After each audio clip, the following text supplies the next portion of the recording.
Okay, so as I've deadlifted more heavy and just done a lot more reps, filming them and reviewing my form, I've noticed that I have a T-Rex build.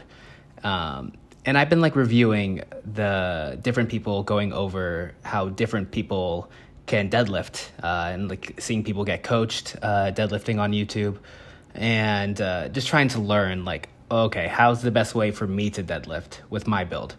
And it's made me a lot more cognizant of something that I've kind of known subconsciously for a while, which is I have short arms and long legs. I've always known I have long legs, but the short arms is really what does it for me.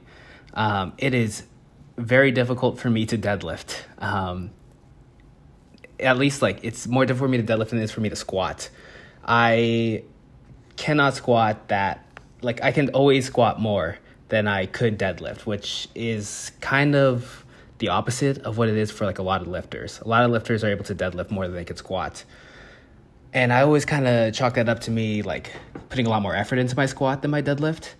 But I also think it has a lot to do with my build. So if you kind of look at my form, I was able to correct my hips coming up.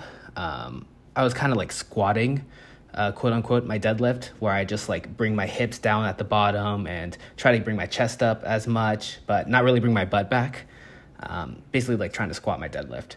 And I've gotten a lot better about that. I also take out all the slack. I went over that like maybe a couple months ago. I had that realization that I'm not taking out the slack when I'm deadlifting, and that's why my hips are coming up.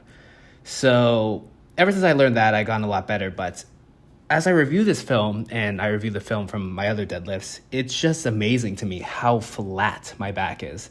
A lot of other people, when I see them deadlift, they have a lot more of a horizontal angle. Some of them, like really like short legs or short femurs, I suppose, short femurs, long arms, are able to like really like get their chest up. And my chest is almost completely like, it's just like almost completely like facing the ground, like parallel with the ground, my back is.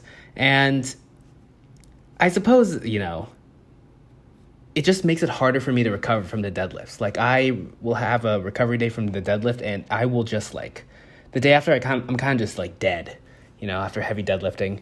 It's really hard for me to recover just because like my spinal erector muscles they're always just like, it's like when I get like near the end, it's just like I'm completely like slumped over. Like my spinal erector is gone at that point. It's just fighting for its life.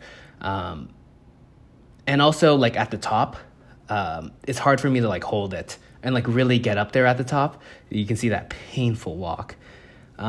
So anyway, that was 285 pounds. My all-time 5-rep max is 305, so I'm still not back to where I was. I probably could have done heavier, to be honest. But, I'm kind of just easing my way back into it. I hit PRs in the squat and my bench, so I'm not too mad about my deadlift struggling to get back to where it was. But it is what it is. I did a bunch of bicep work after this. But yeah, I hope that kind of made sense. Just talking about like... it was not exactly a scientific review of my deadlift form, but I hope it made sense talking about short arms, long femurs. But that's all. Bye.